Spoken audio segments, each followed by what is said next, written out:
Decía Rosa, vamos a hablar de la conquista del Imperio Incaico. Entonces, la última vez, en la última charla, no sé si recordáis los que estuvieron, que habíamos visto la última recuperación por parte de la España cristiana del último punto musulmán de España, que era Granada. Fue el rey de Granada que se rindió ante los reyes católicos en 1492.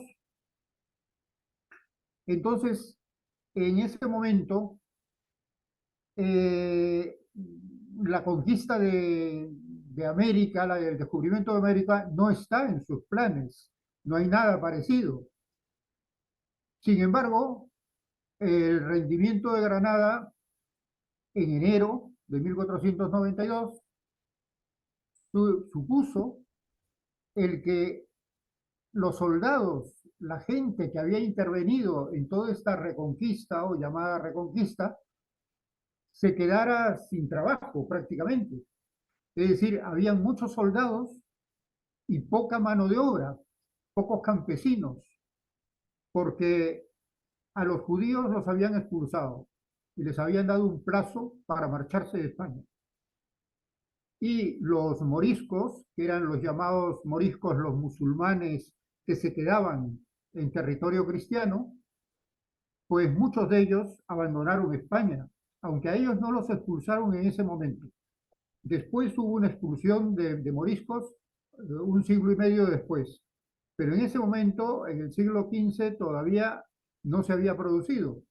Pero ellos, ya previendo que no iban a estar a gusto en una España cristiana, muchos emigraron a Marruecos, emigraron a Túnez, a Argelia.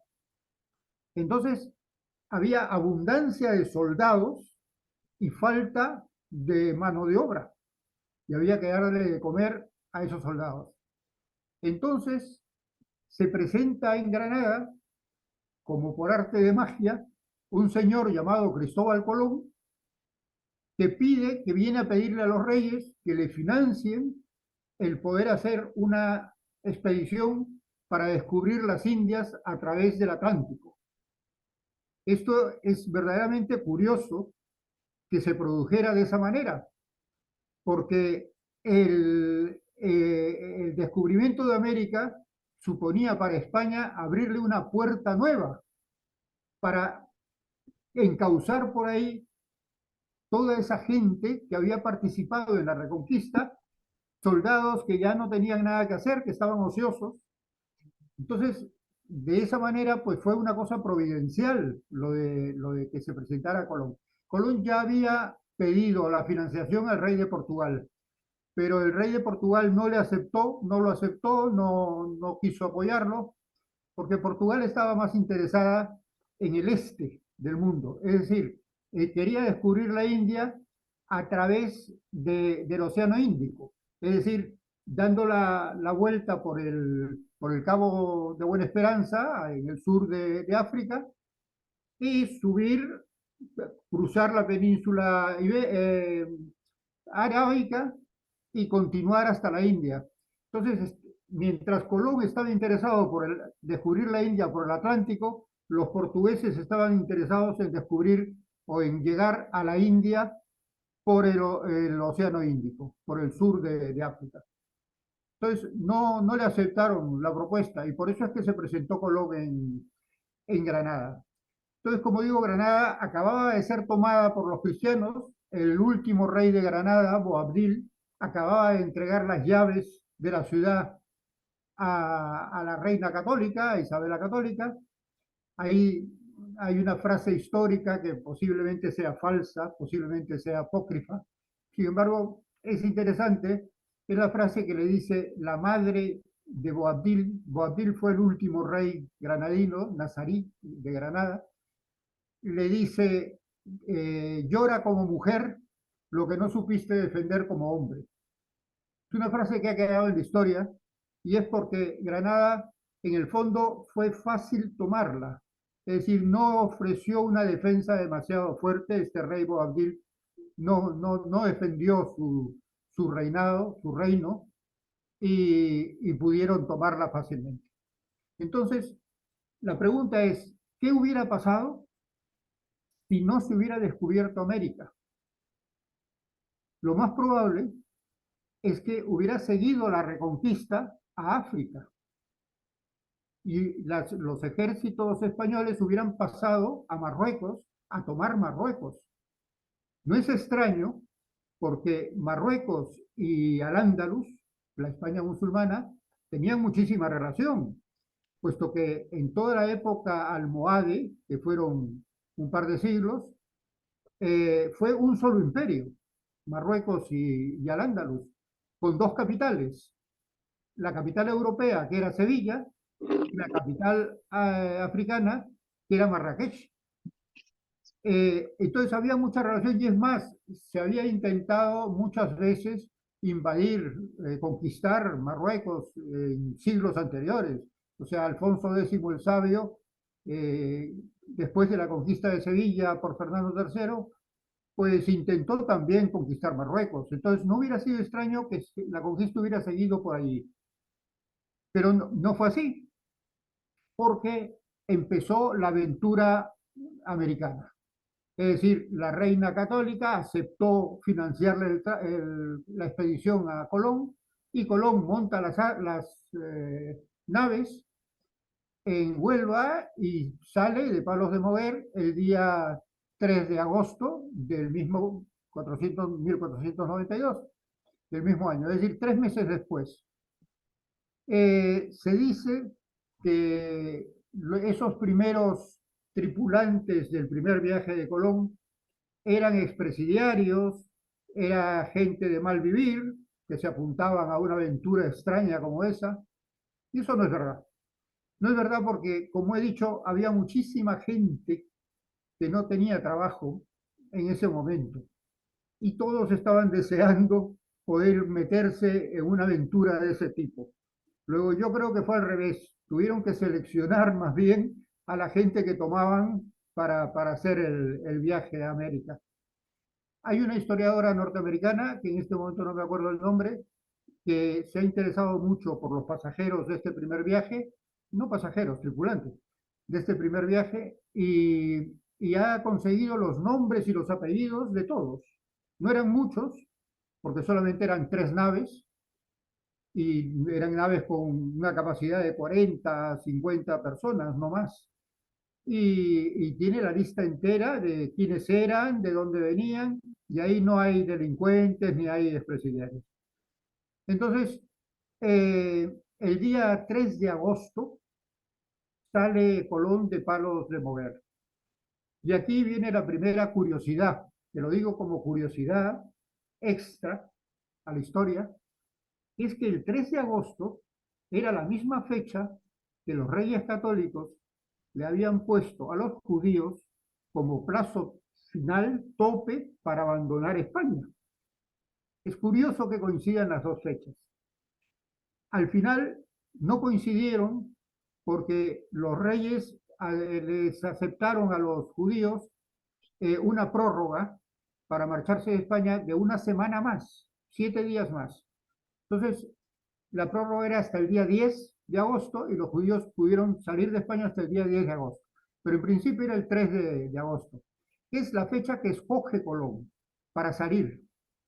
Entonces se dice, como no está muy clara la identidad de Colón, se dice que Colón era un judío genovés y entonces por solidaridad con su etnia judía escogió esa fecha para salir de Europa hacia América el mismo día que expulsaban a todos los judíos de España.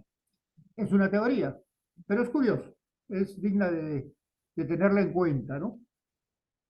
Entonces, en este primer viaje, eh, Colón no llega en realidad al continente americano, es decir, llega a las islas del Caribe y establece su primer cuartel general en una isla bautizan con el nombre de La Española, que es en realidad República Dominicana. Hoy en día es la isla que comparte Haití con República Dominicana. Ahí establece su cuartel general y empieza a hacer todos los descubrimientos de todas las islas, que eran muchísimas, por supuesto, que son muchísimas, sin saber que ahí detrás había un continente, pensando siempre que esas eran islas eran islas de Asia, que estaban muy cerca de la India, que estaba cruzando China. Entonces, cuando vuelve a España, él no sabe lo que ha descubierto y todavía hace 3 viajes más. Y solamente en el cuarto viaje pisa el continente americano. En los 3 primeros viajes se queda en las islas Cuba, descubre Cuba, Jamaica, pero no llega a Centroamérica. Pero en el cuarto viaje sí llega a Centroamérica. Entonces, el cuarto viaje ya es en 1502, es decir, ya es eh, 8 o 10 años, bueno, sí, 10 años después del primero, ¿no? Es decir, son 10 años de expediciones, ya no solamente de Colón, hay muchas expediciones distintas, Obando y hay otros más, que también cruzan a América. Y en una de ellas, en una de estas expediciones que no era de Colón, va Américo Vespucio. Américo Vespucio, como cartógrafo y geógrafo, es el que hace el mapa de América conocido, el norte, que sería Venezuela y parte de Brasil, y por eso es que América se llama América, porque en los mapas firmaba Américo los mapas de América, y entonces ya se empezaron a llamar América esas tierras, ¿no? Si no, se llamaría Colombia. América tendría que haberse llamado Colombia, puesto que la descubrió Colón. Entonces, Colón en el cuarto viaje llega a Centroamérica, pero no sabe que es un continente lo que está pisando, y vuelve a España sin saber que ha descubierto América. Él seguía pensando y buscando un paso entre las islas para llegar hasta la India. Colón tiene desavenencias con el gobierno de ese momento, con la monarquía española, y lo toman preso y vuelve a España preso. Ahí se termina la aventura de Colón. A partir de ese momento ya empiezan una cantidad de expediciones distintas que van buscando ya no las Indias, sino que buscan tesoro, buscan riqueza, dinero. ¿Por qué? Porque en principio Colón también pensó que iba a encontrar oro. Y cuando vuelve a España en sus primeros viajes, no trae oro, porque en el Caribe no había nada de oro. No habían metales, no habían minerales. Entonces, lo que hace es traer unos cuantos indios y trata de convencer a la monarquía española de que puede suministrar esclavos, que puede traer esclavos de América, que también era una riqueza. Entonces, pero esto no tiene continuidad porque los esclavos americanos no se adaptaban a Europa, eran esclavos tropicales, era de la parte tropical de América, y el clima de Europa no les sentaba bien, morían muchísimos, no eran tan fuertes como los esclavos africanos, que eran mucho más fuertes. Luego, esta posibilidad tampoco podía tener éxito. Es curioso que ya en ese momento, bueno, la práctica de los esclavos era una práctica común en todas las invasiones, en todas las conquistas, de que a los prisioneros los convertían en esclavos. Sin embargo, en ese momento ya se hacen unas leyes de Indias en donde los reyes católicos dicen que al indio americano no se le debe esclavizar. Se le puede utilizar para que trabaje y todo lo que quieran, pero no esclavizarlo. Es un punto curioso también dentro de la historia, porque uno se imagina que desde el principio fueron terribles las condiciones que impusieron a los indios, y efectivamente fueron muy duras, porque claro, fue una conquista en el siglo XVI, pues en esa época las condiciones eran muy duras, las condiciones de guerra, ¿no? De agresión eran muy duras y claro, fue muy duro, pero no tuvieron condición de esclavos y quizás porque no valían la pena, porque no servían. Entonces, y toda esta campaña, todas estas expediciones tremendas que se partían para América buscando algo, tenían que buscar territorios nuevos en donde encontraran esa riqueza que justificara todo este viaje. Entonces empiezan desde Panamá, entonces ya salen de la Española y el cuartel general lo trasladan a Panamá, Centroamérica.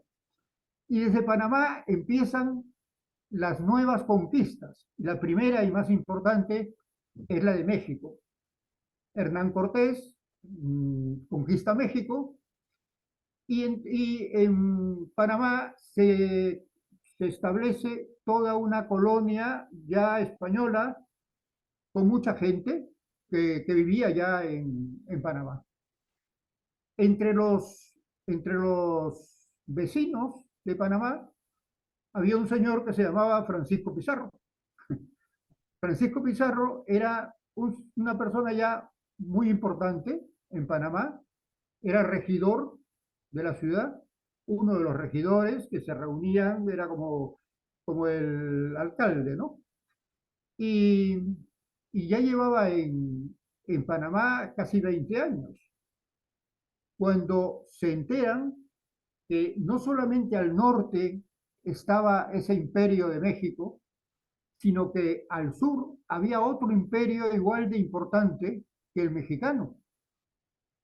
Entonces, Pizarro, que en ese momento ya tenía 55 años, 55 años en esa época, como todos sabemos, son casi 70 años en la actual.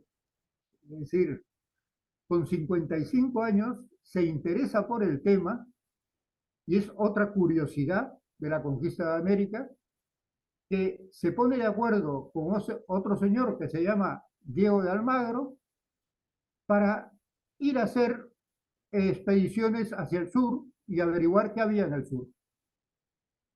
Eh, el primer viaje que hace Pizarro lo hace en una sola nave, van 4 caballos y van 40 o 50 tripulantes. Es decir, no era nada, absolutamente nada. Su socio, que era Diego de Almagro, bueno, los dos habían llegado a América 15 o 20 años antes en esas expediciones que eran contemporáneas al cuarto viaje de Colón. Pizarro concretamente llegó en la expedición de Obando y estuvo en el descubrimiento del Océano Pacífico con Balboa. Balboa fue el descubridor del Océano Pacífico. Parece mentira que estaban en Panamá del lado del Caribe y no habían cruzado al lado del Pacífico. Balboa fue el primero que lo hizo y se encuentra ahí otro océano. Ahí es cuando descubren que no están en Asia, que eso es un continente. Lo que no saben es cuánto falta para llegar a Asia. ¿En qué año es esto? Esto es en el año, exactamente el descubrimiento del Pacífico es en 1509, me parece. En los primeros años de 1500. Entonces, al descubrir Balboa el Pacífico, se abre toda una nueva posibilidad para los conquistadores. Se está conquistando México en ese momento. México se conquista en 1519. Entonces, estaba la expedición de México, descubren el Pacífico y empiezan a escuchar por parte de indios que venían en barcos, muy pocos, pero algunos, que cogían, que los capturaban, y entonces ellos contaban y decían que en el sur había un gran imperio y que las casas eran de oro, que era una riqueza increíble. Por eso es que Pizarro se anima a hacer sociedad con este Almagro para montar una expedición hacia el sur. Esta expedición hacia el sur que en principio debía durar poco, duró 3 años. Estuvieron viajando hacia el sur 3 años sin descubrir nada. Debió ser terrible. El socio de Almagro, el socio de Pizarro, Almagro, no partió en ese primer barco, se quedó en Panamá. Se quedó en Panamá enrolando gente para un segundo barco. Pero es que no había gente. No había gente porque estaban en la conquista de México casi todos. Entonces, le costó muchísimo trabajo el conseguir, no sé si 80 o 100 personas más para salir en un segundo barco detrás de Pizarro. Pero toda esta operación duró 3 años. Salieron en 1524. En 1524. Y en 1527 todavía no habían llegado al Imperio Incaico. Seguían en la costa del Pacífico peleándose con tribus. En esas peleas, Almagro perdió un ojo, otra cosa increíble, pierde un ojo y continúa perfectamente como si no le hubiera pasado nada. Es decir, cuando se encuentra con Pizarro, Pizarro se admira y le dice, ¿qué ha pasado? Dice, nada, un flechazo me rompió el ojo. Entonces, era verdaderamente asombroso, verdaderamente increíble lo que estaba ocurriendo. Entonces, para llega a una isla, una pequeña isla que bautizan como, con el nombre de Isla del Gallo, y ahí permanecen esperando más ayuda, más gente que viniera a continuar la expedición. Pero los que estaban en la Isla del Gallo, que ya eran más de 100 personas, se rebelan y dicen esto no vale la pena, no hemos encontrado nada y estamos sufriendo una barbaridad, se habían muerto muchos, muchos estaban enfermos con enfermedades nuevas, enfermedades americanas, el dengue y estas cosas, y entonces piden que los vengan a buscar y volver a Panamá. Y efectivamente, los van a buscar en un barco, un tal Tafur, por orden del gobernador de Panamá, sale este barco de Panamá no para traerle suministros, sino para recogerlos y se acabó la expedición. Entonces Pizarro, otro episodio increíble, Pizarro habla a su gente en la Isla del Gallo y traza una raya en la arena con su espada y dice, por aquí, señalando el sur, se va a la riqueza, al honor, a la gloria. Y por aquí atrás se quedan los pobres, los miserables y no sé qué. Los que quieran pasar conmigo a la gloria, que crucen esta raya. Y cruzan 12 personas, más él 13. Son los que se llaman los 13 de la Isla del Gallo. Y esos dicen que no vuelven a Panamá, que se quedan ahí y quieren continuar. Esto es increíble porque los abandonan, se quedan ahí los 13 de la Isla del Gallo, que posteriormente los premian con títulos nobiliarios, los convierten en hidalgos, y los que ya eran hidalgos les dan un título real de nobiliario, era la Escuela de Oro, eh, no sé el título exactamente, pero se llamaba la Escuela de Oro, caballeros de la Escuela de Oro, y ahí se quedan. Entonces Pizarro le pide a Almagro que vuelva a Panamá y traiga más gente para continuar la conquista. No se da por vencido, continúa.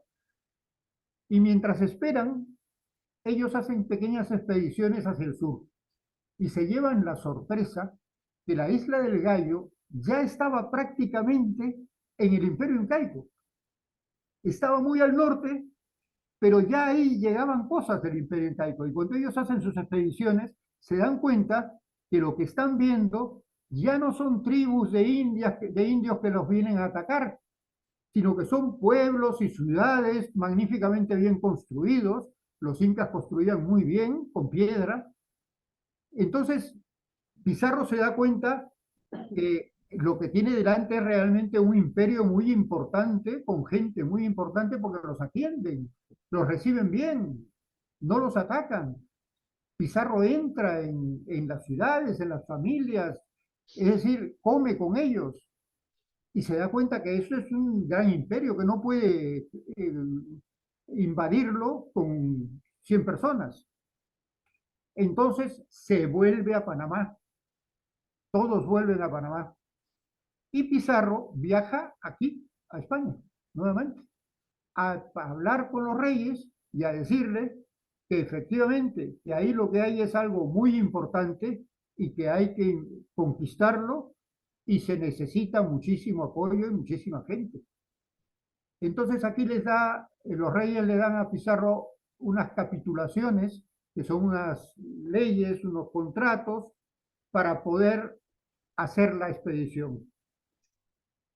Bueno, yo estoy hablando muy rápido y no sé si vosotros estáis, a lo mejor tenéis preguntas y si queréis hacérmelas, yo encantado de responderlas, ¿eh? Sí. Por el momento bien, ¿no? ¿Sí? ¿Cómo se llama? ¿Sigo, sigo contándoles esta historia de Sí, esta sí. manera? Sí. Vale. Estamos muy entretenidos. ¿Eh? Estamos muy interesados aquí. ¿Sí? Bueno, es que pensaba que a lo mejor pues teníais preguntas o estaba yo hablando muy rápido y no interesaba, ¿no? Creo que Pero está bueno, mismo, ¿no? Sí. Sí, sí. Y los que están en sus casas también pueden preguntar, ¿eh? Fred y Xavi. sí, claro. Entonces, es curioso cómo se paraliza la conquista del Imperio Incaico durante 2 años, porque Pizarro vuelve a España y tarda 2 años en volver a América. Y durante esos 2 años intenta por todos los medios enrolar nueva gente, pero le pasa lo mismo. Aquí no hay gente para ir a América, porque los ejércitos están muy ocupados con las campañas de Sicilia, de Italia, la guerra contra Francia, la conquista de Flandes, y no hay gente dispuesta a ir a América. Entonces le cuesta muchísimo trabajo conseguir otras 100 personas, nada más que 100, pero con la idea de que otra persona se quede en España y enrole a más gente y le envíe más gente. Pero en principio vuelve a salir a América con otros 100 hacia Panamá. Llega a Panamá y ahí ya unido con Almagro, pues vuelven a hacer el viaje hacia el sur por el Océano Pacífico.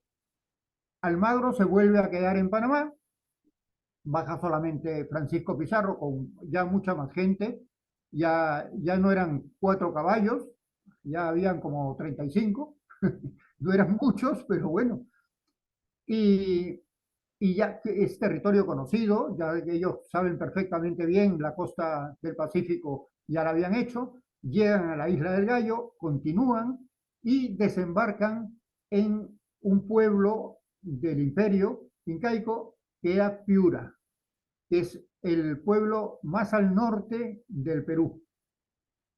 Entonces, ahí se enteran de lo que era la política incaica, el gobierno que había en ese momento, y se enteran que acaba de fallecer el Inca, que era Huayna Cápac.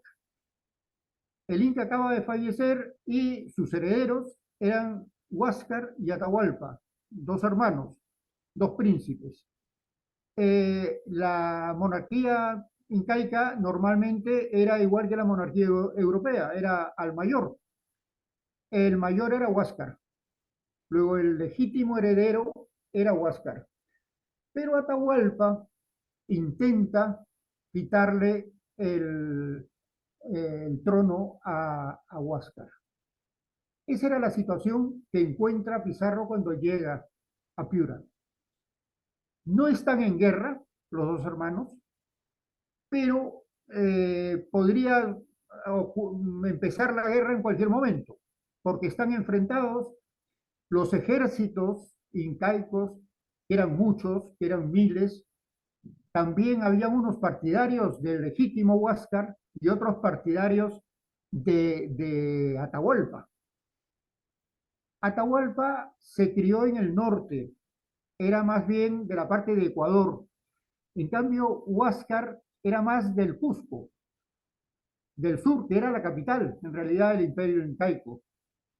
Entonces, eh, Pizarro ve, inteligentemente, ve la posibilidad de aprovecharse de este enfrentamiento que habían para suceder al trono de Huayna Cápac y decide hablar con Atahualpa. Entonces le manda mensajes a Atahualpa, que estaba en ese momento en una ciudad muy importante, la segunda ciudad más importante del imperio, que era Cajamarca, que está en el norte. No estaba muy lejos de Piura, pero claro, Piura está en la costa, perdón, en la costa, y Cajamarca está en la sierra, ¿no? Entonces, le manda mensajes diciéndole que quiere una reunión con él, para hablar con él y ver la situación y ver lo que puede hacer. Atahualpa le acepta la reunión y le dice que muy bien, que venga a Cajamarca, que lo recibirá en Cajamarca. Se dice lo más probable que Atahualpa estaba en Cajamarca porque Cajamarca era una ciudad de veraneo. Estaba veraneando realmente en Cajamarca, pero en realidad lo que estaba era preparándose para la guerra contra su hermano, contra Huáscar, que estaba en Cusco. Entonces, los ejércitos de Pizarro, el ejército de Pizarro, que en ese momento eran poco más de 200 personas, 250 o algo así, suben a la sierra y llegan a Cajamarca. Fue la primera sorpresa que se encuentran al encontrarse que Cajamarca era una ciudad importantísima, magníficamente bien urbanizada, delineada, con muros de piedra que no se explicaban cómo era posible que las piedras encajaran perfectamente sin necesidad de cemento. Es uno de los grandes misterios del imperio incaico. ¿Cómo podían construir con piedras enormes que no ponían cemento entre las piedras y las piedras encajan perfectamente? No sé si habéis visto seguramente fotografías o habéis estado por ahí y habéis visto que es que hay piedras que tienen, hay una que tiene 12 ángulos y los 12 ángulos encaja perfectamente el resto de piedras. Y cómo las trasladaban, nadie lo sabe, ¿eh? Hay hasta una teoría que dicen que sabían ablandar la piedra. Entonces las ponían y la piedra se ablandaba porque es que entre piedra y piedra, la ranura que hay, no se puede meter ni una cuchilla de afeitar. Está absolutamente pegada. Entonces esto les sorprende mucho a los españoles y además les hace ver que lo que tienen delante pues no es la América de los indios caribes, sino que es una cultura muy avanzada. Los incas no hacía mucho, habían conquistado todo ese territorio. Los incas fueron los romanos de América. Habían conquistado prácticamente toda América, como decía Rosa, desde Colombia hasta Chile. Es decir, todo el territorio que hoy en día es Colombia, Ecuador, parte de Venezuela, Perú, Bolivia, parte de Argentina y el norte de Chile, que son muchos millones de kilómetros cuadrados, habían sido conquistados por los incas. Los incas tenían unos ejércitos increíbles para poder hacerlo y conquistaron culturas muy importantes, culturas que eran tan importantes como la suya, tan avanzadas como Chimú, Mochica, muchas más que existían. Entonces estos pueblos que ni siquiera hablaban exactamente el mismo idioma que los incas. Había gente que hablaba aymara, otros hablaban quechua, es decir, era, era una, era muy un conglomerado de culturas que los incas unificaron. y unificaron un poco, por eso digo que son como los romanos, porque invadían, unificaban, pero permitían que siguieran con sus religiones locales, con su cultura local, ahí no se metían. Entonces, se mantuvieron muchos pueblos con su propia cultura, con sus propios dioses, su propia religión, pero cuando se enteraron que llegaban los españoles, estos señores barbudos, llenos de metales pues, en el cuerpo y de corazas y de cosas raras, pensaron que podían liberarlos. Eran pueblos que estaban sometidos por los incas. Entonces Pizarro se encuentra, por un lado, a los dos hermanos enfrentados y por otro lado, a un montón de pueblos que podían apoyarlos en su entrada al, al imperio, porque tenían la esperanza de que les dieran la independencia. Entonces, ante esta situación, Pizarro llega a ver a Atahualpa en Cajamarca, pues un poco para llegar a un acuerdo con él. Atahualpa se hace esperar porque quedan en la plaza principal de la ciudad de Cajamarca y ahí esperan los 200 españoles, pero Pizarro toma sus precauciones y pone apostados en las torres de los edificios alrededor de la plaza a muchos tiradores de arcabuz, claro, por si acaso, y espera que venga el Inca. El Inca se hace esperar por su gran importancia y llega al final en una comitiva muy pomposa, con una cantidad de gente por delante, llevándolo en andas, unas andas lujosísimas, todo esto para impresionar a estos 200 españoles que los incas los veían como unos intrusos, una gente rara que había llegado y que además no ofrecían ningún peligro para ellos. Aparte de eso, alrededor de Cajamarca, y este es otro de los misterios de la conquista, alrededor de Cajamarca están todos varios ejércitos de los incas.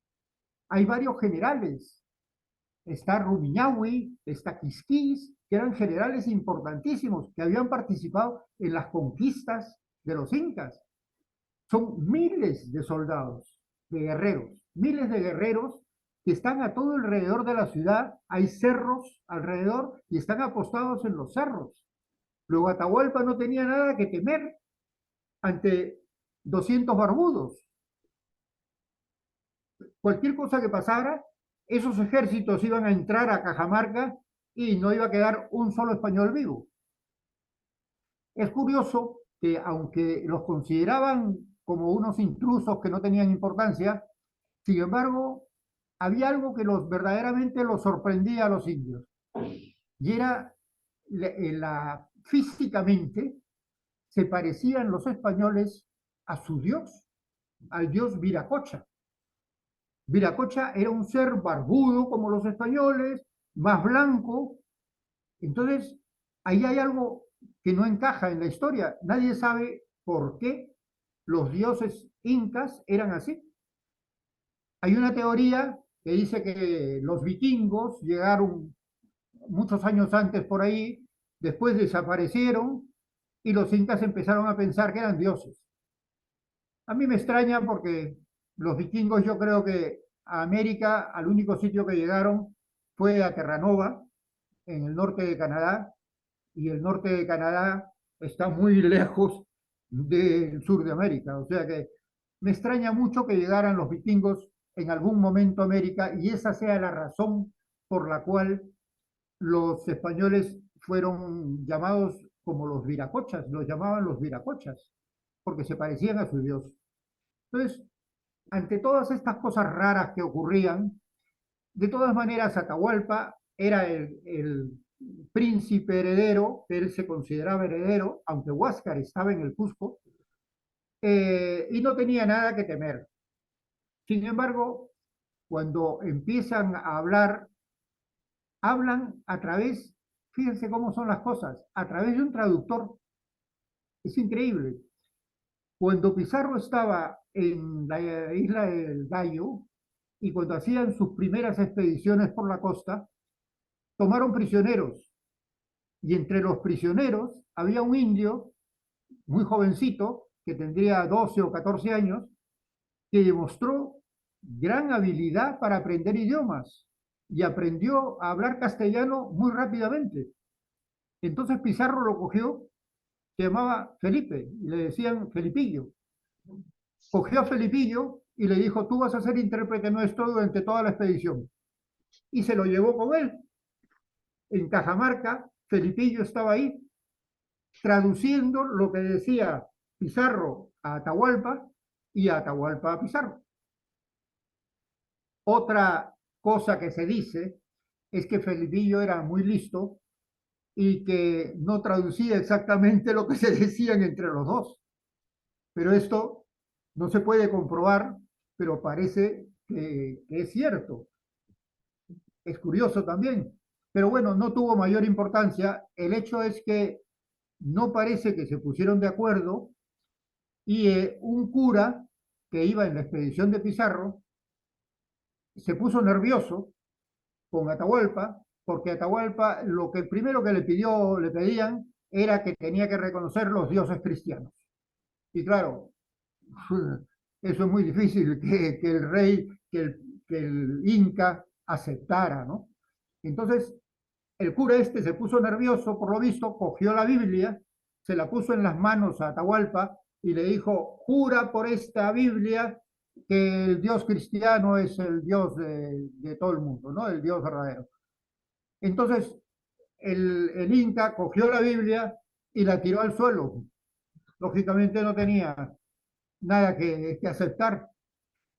Y eso provocó que los tiradores que estaban en los edificios de alrededor, pues empezaran a pegar tiros y matar a gente.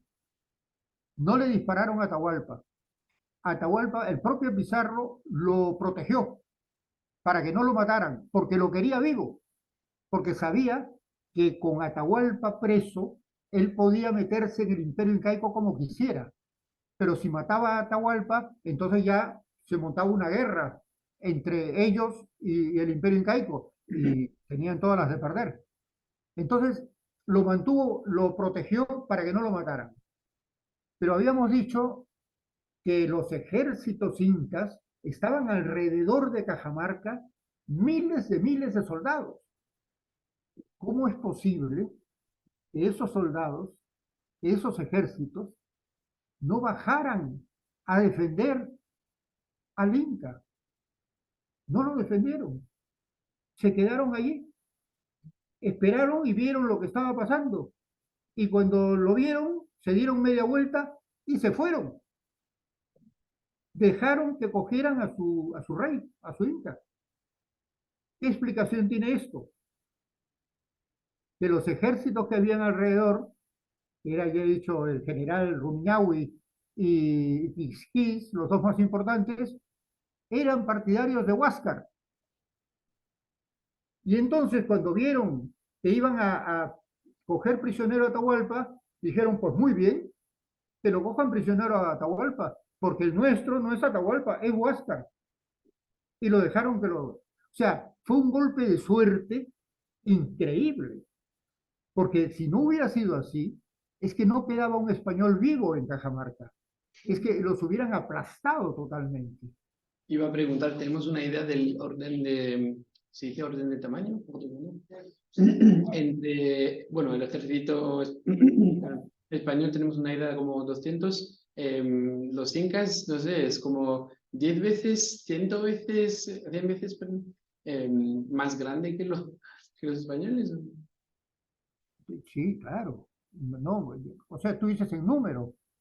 Sí, me pregunto un orden de magnitud, ¿cómo se dice? Sí. Orden? Me pregunto un orden de magnitud entre los españoles y los, bueno, de ahí, vamos a decir.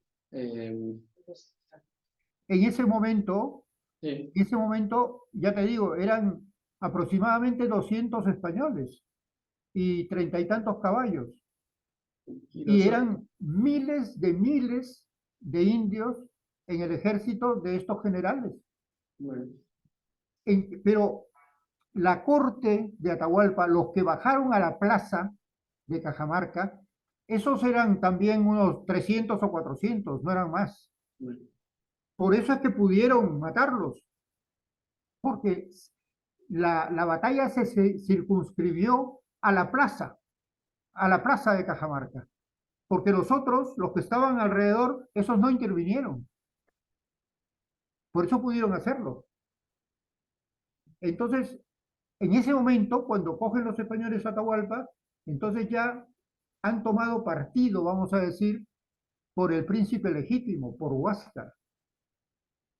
Entonces los ejércitos se retiran y Pizarro dice, ahora al que tenemos que ver es a Huáscar, está en el Cusco.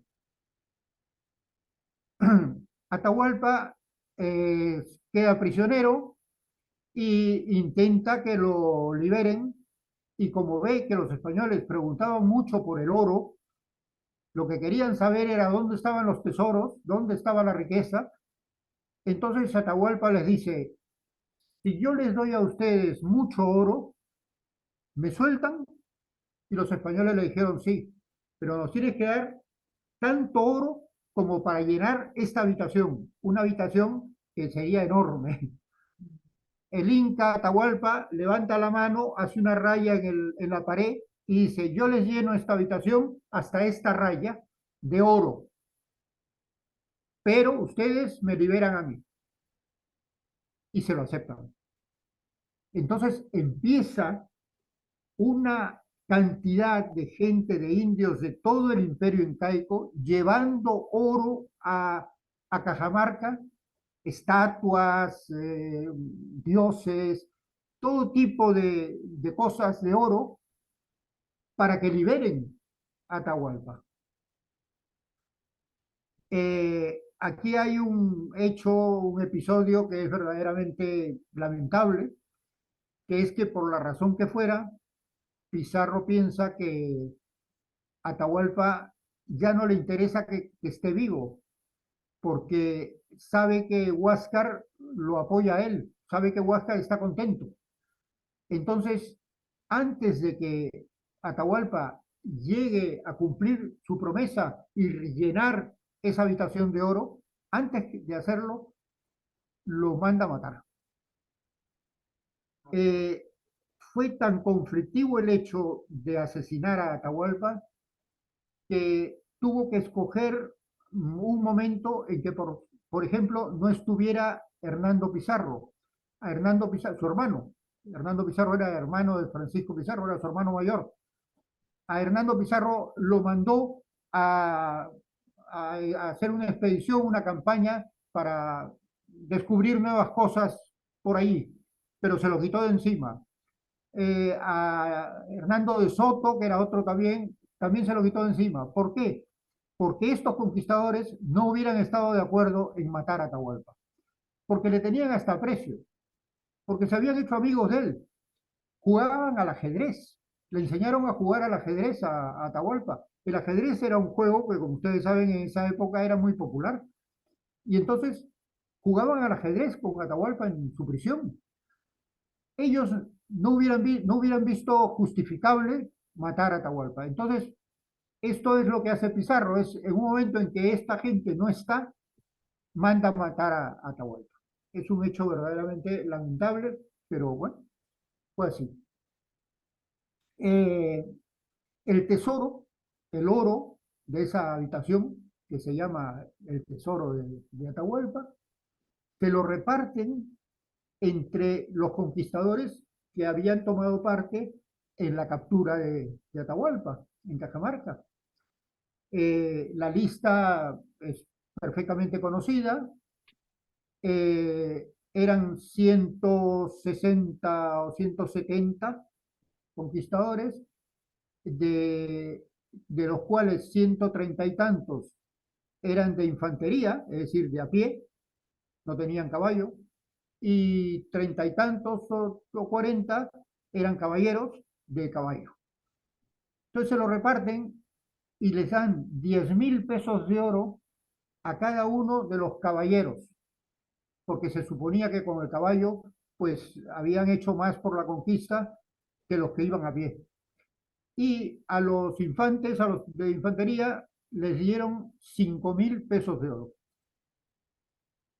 De ahí también quitaron los quintos reales, es decir, la quinta parte del tesoro pertenecía al rey de España y había que enviársela, y también les dieron dinero a los curas para que hicieran la religión y las iglesias y estas cosas, salió también del tesoro de Cajamarca, y el resto fue el que se repartieron entre ellos y tocaron a eso, a 10.000 pesos de oro.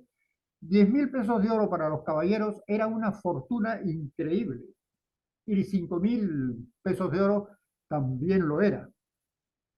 De hecho, después de la toma de Cajamarca, Pizarro ordena a su hermano Hernando Pizarro que vuelva a España llevando los quintos reales, es decir, la quinta parte de ese tesoro, para el rey, para contentar al rey también, que habían descubierto por fin oro y les mandaban esa cantidad increíble. Bueno, la cantidad fue tan increíble porque en los quintos reales ellos fundieron el oro, fundían las imágenes y hacían lingotes de oro. Y entre ellos se repartieron los lingotes de oro, que eran fácilmente transportables. Pero los quintos reales mandaron muchas imágenes completas. Entonces eso llegó a España y llegó a Sevilla, aquí, donde yo me encuentro. Y para hacerse una idea, los historiadores sevillanos que vieron la llegada de esas naves de Hernando Pizarro con todo el tesoro, la quinta parte del tesoro de los incas, dicen que fueron 30 carretas, las carretas grandes que había en esa época, llenas de oro, las que desembarcaron en el puerto de Sevilla y llevaron a la fundición de moneda de Sevilla.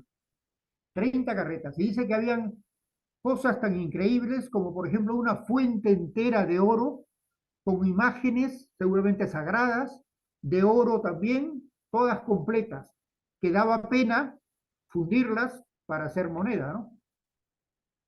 Entonces fue un tesoro verdaderamente fantástico, fantástico. Y eso fue lo que hizo la leyenda de que el Perú era oro puro, era todo de oro, porque lo que había llegado a España, que era una parte simplemente, era fabuloso.